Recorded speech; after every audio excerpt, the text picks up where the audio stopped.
séjour de tes pères, qui jamais ne révéreront la lumière. J'aime ça. Dieu ne parle pas de la lumière du soleil. Hein. Là, il parle de la lumière de la colonne de feu. Cette lumière éternelle dont l'agneau est la lumière. La Bible dit dans Apocalypse chapitre 21 et 22 que l'agneau est la lumière. Le soleil et la lune ne seront plus là. Votre courant d'ECG, dans l'ECG n'existera plus. Oh, gloire au Seigneur. Où vas-tu passer l'éternité? Où vas-tu passer l'éternité? Ils auront beau louer des jouissances. Ils auront beau te rendre des cultes. Mais tu iras néanmoins. Dieu est précis, frère. Ces gens ne peuvent pas rater l'enfer. Il y a des gens qu'on propose le salut. Ils refusent le salut de leur âme. Le rachat. Frère, c'est grave, le dessous est grave. Le petit frère me disait, mais donc dans ce cas, ça veut dire que Dieu prédestine les gens à aller en enfer. J'ai dit, c'est quand il y a 3 jours ou 4 jours. J'ai dit non. Dieu dans sa préscience, William Branham, on l'a fait avec Jean-Frère Branham. Il dit non, ce n'est pas que Dieu prédit les gens qui vont souffrir ou ils vont aller en enfer. Il dit non, Branham dit parce qu'il est omniscient. Il sait déjà qui sont ceux qui vont croire en lui. Amen. Et qui sont ceux qui ne vont jamais croire malgré les opportunités qu'on leur donnera pour accepter Jésus-Christ. Ils ne vont jamais croire. Par conséquent, il peut prédire. Il peut prédestiner, dire celui-ci croira en moi, je le prédestine pour la vie éternelle. Et celui-ci, il est prédestiné à la mort. Pas que Dieu veut la mort de la personne, mais Dieu voit les nombreuses occasions qu'on offrira à ces gens d'accepter Jésus. Ils ne l'accepteront jamais. Mais il y a des gens dans la souffrance, la pauvreté, la misère la plus extrême. Ils donneront la vie au Seigneur Jésus-Christ. Alors je peux me crier à Jésus-Christ soit la gloire. Des pauvres, des misérables, de moins que rien. Il nous donne le salut gratuitement. Il dit, prenez, prenez-le. Allez, je vous l'offre. Je vous fais manger mon salut. Prenez ma vie éternelle. Prenez ma chair, mangez. Buvez mon sang. Alléluia. Et au lieu de boire le sang de Jésus, ils vont boire le sang humain. Ils deviennent des francs-maçons, des roses des chrétiens. Le diable les entube dans leur esprit. Alléluia. Ou alors mon frère. Nous sommes à la fin. Termine parce que nous allons partir. L'homme qui est en horreur et qui n'a pas d'intelligence est semblable aux bêtes que l'on égorge. Alléluia. Acclamons le Seigneur Jésus.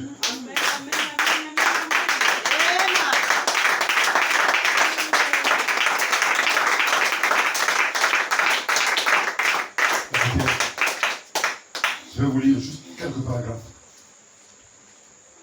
Vendredi, nous viendrons parler de Ruth maintenant et des détails de Ruth. La divinité de Jésus-Christ, le 25/12 mois 1949.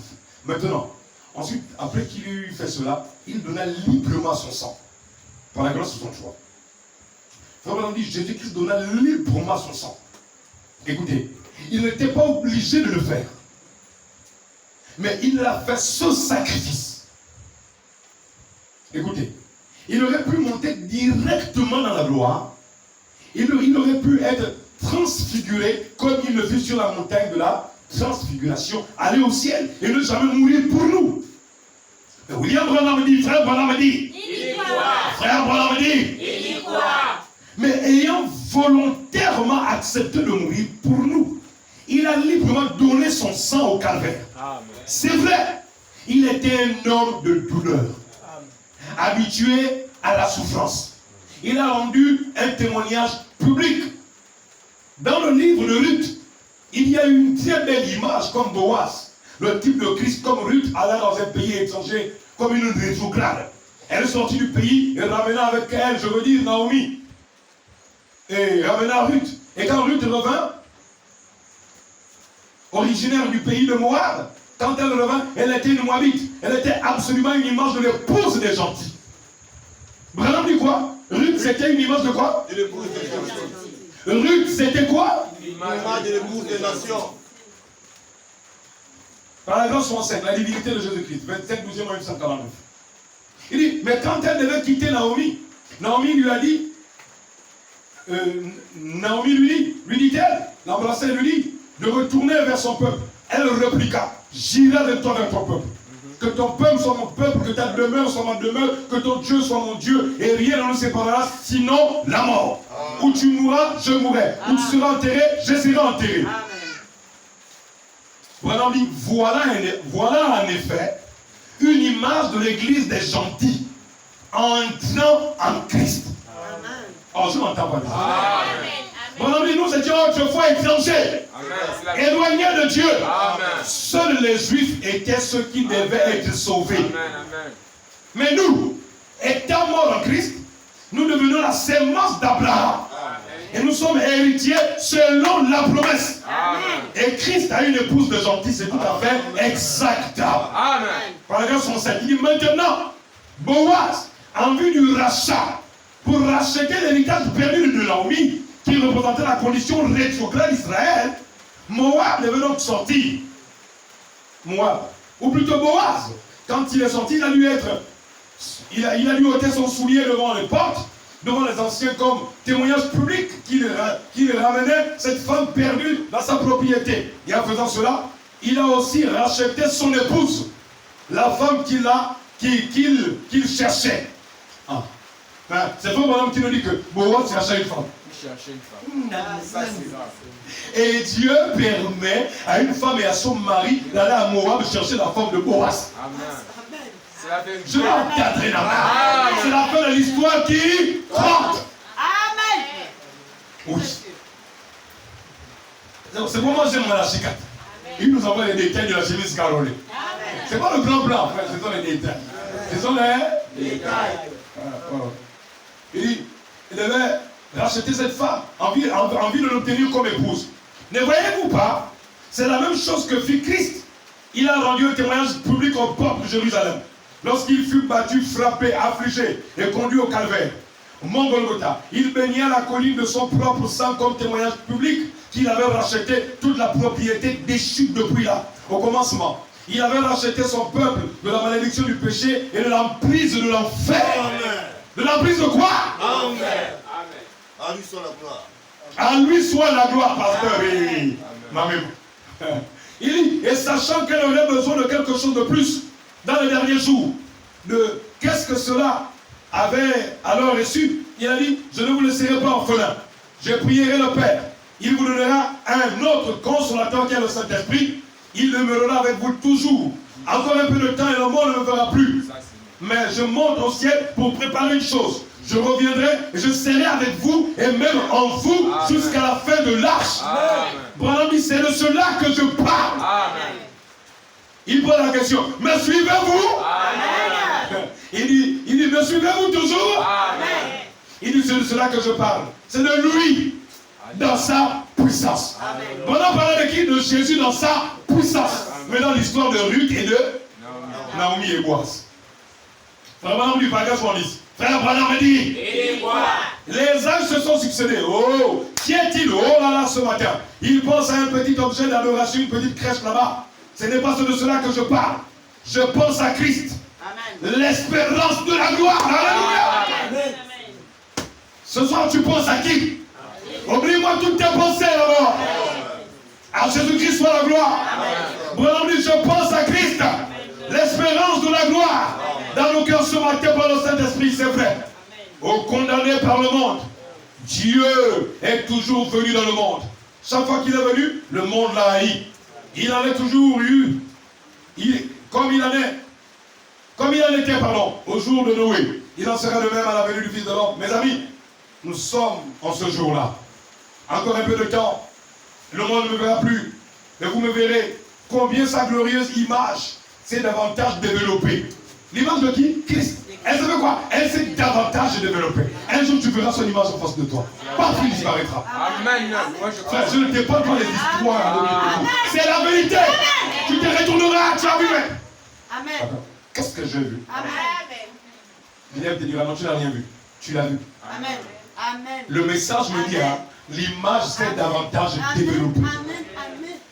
S'il est en moi, il peut sortir de moi, il donne une image. Il rentre à l'intérieur. Je vais entendre la main. Il a dit, je serai avec vous même. Il dit, le monde ne me verra plus, mais vous me verrez. Amen. Nous sommes prêts maintenant à voir de grandes choses arriver. Est-ce que l'église est prête à avoir de grandes choses à arriver? La grâce, on dit maintenant. Nous sommes prêts à avoir de grandes choses à arriver. S'il le dit en 1949, mais qu'en est-il de 2023? Je peux attendre la main. Oh, dis avec moi, Seigneur, je veux voir de grandes choses arriver dans ma vie. Seigneur, je veux voir de grandes choses. Que ce message soit confirmé dans ma famille. Pendant que l'église a été tirée du berceau, c'est juste. La Pentecôte l'avait été là-bas. Il y a de cela quelques années, en ce temps-là, quand ces gens jetaient des pierres, raillaient, se moquaient. Mais aujourd'hui, elle a grandi jusqu'à la maturité. Je peux entendre la main. Oh, je vois cette Ruth, la Moabite, elle a grandi jusqu'à la maturité. Frère Branham dit, Ruth devait d'abord prendre la décision. Mais après, Frère Branham dit, Ruth devait servir la décision. C'est dans un des messages. Je vais vous dire ça la prochaine fois. Vous savez, quand vous prenez la décision de servir le Seigneur vous éprouve après. Il veut savoir, est-ce que la décision que celui-ci a prise, cette décision, c'est pour aller jusqu'au bout. Est-ce que c'est vrai? Bon, je vais voir d'abord. On va laisser les épreuves arriver. Pour manger à chaque mer, c'est compliqué. Traverser le désert, on verra. Vous savez ce qui s'est passé? Ce que j'ai découvert ce soir, en lisant l'histoire de Ruth, c'est que Naomi avait même vendu sa parcelle de terre. La galère frappait. Et là, malgré ça, elles ne se sont pas en sorties. C'est là où Boaz va aller vers le parent rédempteur le plus proche, va dire, mais non, ce n'est pas possible. Mais écoute, voilà ce que tu vas faire. Toi, si tu es le parent rédempteur, rachète le champ, parce qu'elle a vendu même le champ qui était ici. Donc, arrivée là, elle a même vendu la parcelle de terre pour s'en sortir. Donc, quand Boaz rachète Ruth, en fait, il rachète Naomi, la femme de son frère, il rachète en même temps, il épouse Ruth. D'accord? Et qu'est-ce qu'il fait? Il rachète le sang. Tout. Ça, c'est bon. Le sang qu'elle avait vendu à cause de la galère. C'est là où j'aime dire avec Dieu. Dieu te rend toujours chaque sac. Frère, quand j'ai vu ça, ça m'a donné pour mon cœur. Avec Dieu, on ne perd rien. À cause de la misère, elle avait vendu un bien qui était attaché à sa vie. Mais Dieu avait tout prévu. C'est pourquoi j'ai dit, c'est la fin de l'histoire. Il a tout racheté. Alléluia. Oh, frère Branham dit, c'est tout à fait vrai, c'est le moment. Alléluia, c'est vrai. Il dit, Branham dit, c'est à cela que je m'intéresse. Voir l'église de Dieu se rassembler maintenant. Amen. Nous avons été martelés ici et là, mais l'heure vient où Dieu va jeter autour de nous tous une couverture dans laquelle il va nous attirer. Amen. Et je me redis que la couverture est ici ce soir. Amen. Là où quand le sorcier vient te chercher, tu as disparu. La information te cherche, tu n'es plus là. Branham ne peut pas dire une chose et tu ne la confirmes pas. Nous sommes en 49. Amen. Si vous pouvez seulement voir ce que je vois, frère. Alléluia, oui, monsieur. Il a dit, et c'est vrai, que Dieu vous bénisse. Donc c'était le paragraphe 110. Je vais m'arrêter là parce que le temps est trop avancé. Il est 19h30. Ça va, l'église? Amen. 75. Attends, je termine avec la divinité de Jésus-Christ. Il dit, et l'heure est venue maintenant où le grand drame, la scène de Dieu concernant la pluie se déroule. Branham appelle la dernière scène le grand drame. Et c'est vrai aussi que pour Ruth et Naomi, le grand drame se jouait dans une simple décision. On quitte Moab et on retourne vers le pays d'Israël. C'est-à-dire, je quitte le monde, mais je retourne dans le message. Amen. Parce que frère Branham dit ceci, notre message, c'est le pays promis. Amen. Vous avez déjà écouté ça? Amen. Oui, Branham dit, ce message, c'est le pays de la promesse. Donc, quand tu quittes le monde et tu reviens au message, laisse-moi te dire que tout ce qui te concerne te sera restitué. Amen. Je crois ça. On a prêché la restitution. Amen. Sans jamais toucher ça, mais Dieu continue de nous dévoiler. Amen. Que dans toute la Bible, la restitution ou la restauration a toujours fonctionné. Amen. Alléluia. Amen. Donc frère, je pense que c'est à cette heure où le grand drame de l'histoire se joue. Alléluia. Qu'il faut concentrer nos forces. N'arrêtez pas de prier. Continuez de prier. Persistez dans les jeûnes. Amen. Je n'avais pas décidé de jeûner encore. Faire encore 24 heures chrono. Mais même quand tu ne veux pas faire, pasteur, tu te retrouves en train de faire. Amen. Vous voyez? Et je me suis habitué à ça, c'est devenu une vie. Et j'ai pas faim. Oui. Ni eau, ni manger, mais tu es debout, tu prêches, comme si tu avais mangé. Même toi qui as mangé, tu as pas faim là. Moi, j'ai pas faim. Amen. Alléluia. Je n'ai pas entendu l'amour. Amen. Ça fait depuis 2 mois là, 2 mois. Tu ne programmes pas, c'est Dieu qui programme. J'aime ça, frère. Et quand je regarde la petite église pour laquelle Dieu est pour de faire ça, je dis, est-ce qu'elle est consciente pour de faire? Est-ce qu'elle est consciente? Je n'ai jamais fait ça pour moi-même. Dieu ne m'a jamais poussé à 2 mois de jeûne. Chaque semaine, 2 fois 24 heures, 2 fois 24 heures, 24 heures, 48 heures. Dieu le fait pour toi. Il y a des esprits qui ont du mal à partir. Il me permet de jeûner et de prêcher en jeûne. Pour que la parole rentre et elle dégage l'esprit. N'attendez pas que je vous impose les mains. La foi fait quelque chose. Croyez-le de tout votre cœur. Dieu m'a dit que l'épouse n'a plus besoin qu'on les pose les mains. Elle croit à la parole, elle dit Amen. Les bons noms vont applaudir. Amen. Alléluia. Amen, amen, amen. Oh Seigneur. Merci Seigneur. Prions le Seigneur chacun. Amen. Père éternel, je te remercie. Je ne savais pas que tu allais m'utiliser de la sorte. Mais quelle joie pour moi, Seigneur, de savoir que en ces dernières heures, tu viens de jeter le voile de ta puissance, de ta gloire sur nous, Seigneur, pour manifester les grandes choses. Tu nous as prévenus, Seigneur, oh Dieu, qu'il y a dans ce monde des vanités qu'il ne faut pas s'accrocher. Il ne faut pas, Seigneur, mettre l'accent sur ce qui est matériel parce que ça va disparaître. Mais nous devons aller chercher le salut de nos âmes. Ce qui a plus de prix, ce sont nos âmes, Seigneur Jésus. Pardonne-moi, Père éternel, si je me suis plaint, Seigneur, au-dessus de ma condition, sur ce que je traverse, Seigneur, mon manque, oh Père. Mais je crois de tout mon cœur que le message de ce soir me concernait moi-même en premier d'abord. Il fallait me désintéresser, Seigneur, à ce qui est matériel et m'intéresser à ce qui est divin, à ce qui ne passe la foi, Seigneur Jésus. Et quand nous avons lu le psaume 49, nous nous rendons bien compte, Seigneur Jésus-Christ, que tu as vraiment raison d'en tirer la gloire. C'est pourquoi mon sujet ce soir, à Jésus soit la gloire. Car Jésus, c'est toi qui te retrouves dans tous les moindres chapitres de la Bible. Du plus petit verset au plus grand verset. Tu es inscrit dans les lettres d'or de la parole de Dieu. Seigneur Jésus, si je n'ai pas su cela avant, puisses-tu me pardonner, Seigneur. Et depuis que j'ai découvert que William Branham nous a sans cesse répété que tu es dans toute l'histoire de la Bible, je ne veux plus autre chose, Seigneur Jésus, si ce n'est que toi et toi seul. Tu es le sauveur, celui qui est venu racheter mon âme du séjour profondément, comme Israël qui était en Égypte et qui ne savait comment faire pour sortir. Dieu notre Père, tu as envoyé un certain prophète appelé Moïse afin de sortir Israël de la force de l'Égypte et de conduire au pays de la promesse. Moi aussi, Seigneur, je cours vers l'excellence du pays de la promesse. Alors que ce monde est en train de partir vers sa fin, l'histoire de ce monde est en train, au lieu de se jouer dans ce dernier drame.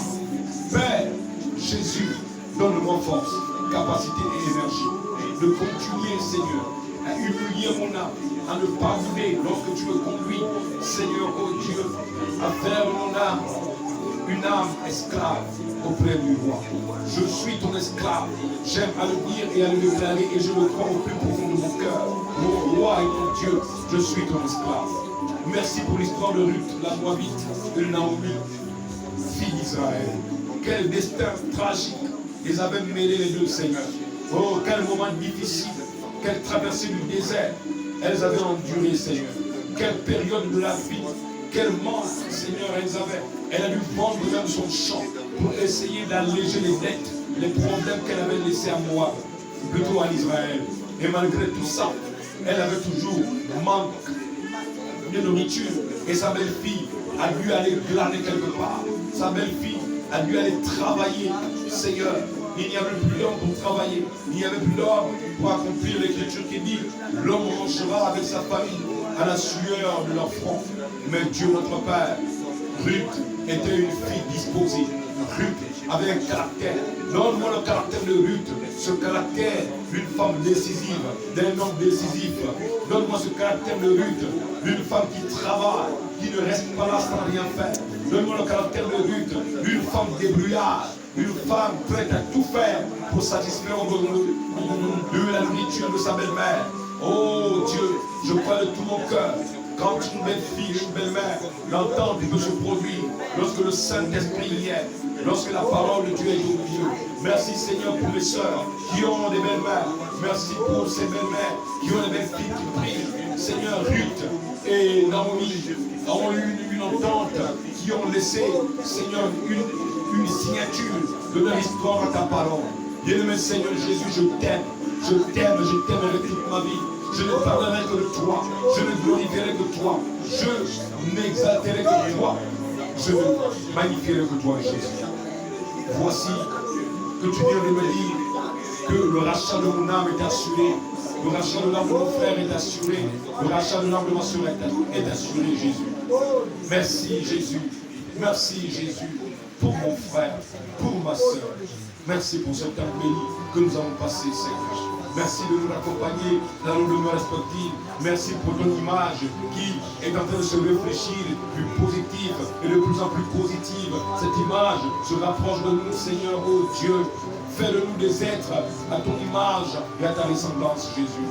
Oh, n'oublie pas le petit troupeau de Maïba, Seigneur. N'oublie pas mon épouse. N'oublie pas mes frères, mes soeurs et partout dans le monde, le peuple en prison. N'oublie pas, Seigneur, cette église épouse Ruth, la Moabite, éparpillée dans les nations et dans le monde éternel. Donne-nous, Seigneur, le caractère de Ruth. Nous te le demandons, Père, par le Saint-Esprit, avec l'Esprit de Jésus. Si sans, Seigneur, oh Dieu, le Saint-Esprit, avec seulement l'Esprit, Seigneur, prophétique du message qu'elle avait cru, ça a déterminé cette femme. Qu'en est-il de nous qui avons Jésus en nous, Seigneur? Oh Dieu, merci encore. Merci pour ce moment passé. Au nom de Jésus, bénis les offrandes et les dîmes, les mains qui ont mené, celles qui n'ont pas pu, mais qui avaient vraiment l'envie d'amener. Seigneur, oh Dieu, ouvre les portes financières. Donne, oh Dieu, de l'emploi à ceux qui n'en ont pas, Seigneur. Donne des promotions, multiplie les salaires, Seigneur.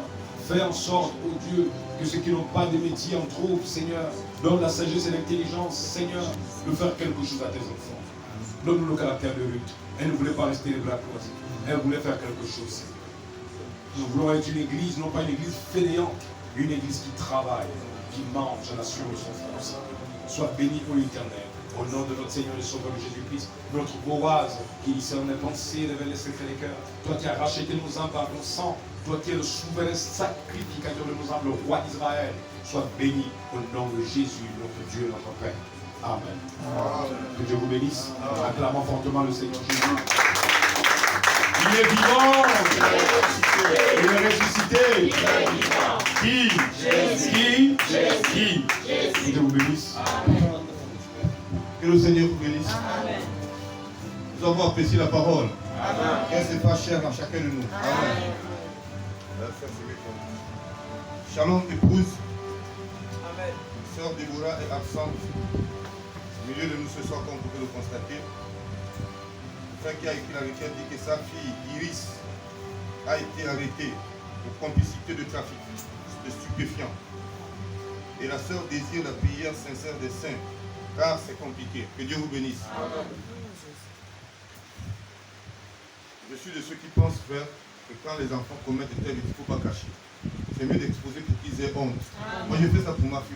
Est-ce que vous voyez encore ma fille ici, là? Vous ne la voyez pas? La fois dernière, je parlais même avec l'homme de Dieu. Ça ne sert à rien de cacher. Ce qui est mal est mal. Il est mieux de dénoncer pour que si l'enfant arrive à avoir honte, l'enfant puisse changer. Que Dieu vous bénisse. Nous allons donc prier. Je vais passer le micro pendant que nous allons accompagner le pasteur, priant pour notre soeur. Ce sont des enfants effectivement en milieu scolaire, frère. C'est compliqué, frère. C'est très compliqué, c'est pas facile. Donc nous allons prier